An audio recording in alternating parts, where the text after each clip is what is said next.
has an advanced search page that can come in very handy when you're looking for something on the web and you just can't find it. By heading over to the advanced search page, you can pull up some different filters and really pinpoint exactly what you're looking for. So in this case, I'm looking for lesson resources for the water cycle.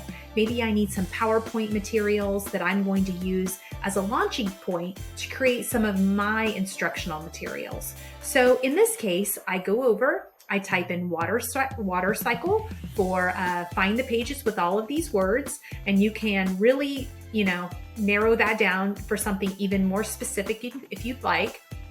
And then you can go by language, region, last update. So if you want something that's very current, you can play with that filter.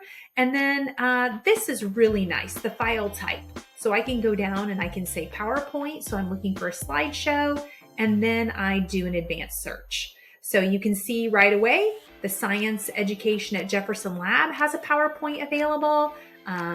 The NOAA Office for Coastal Management, a .gov site. I think I'd like to look at that one since I teach grade 3. So click on that, and there it goes, and it downloads right for me to be able to launch and open, and then use some of that content maybe to help build my teaching materials for my classroom without starting from scratch. So taking advantage of that Google Advanced Search tool can come in really handy. And that website is google.com/advanced_search.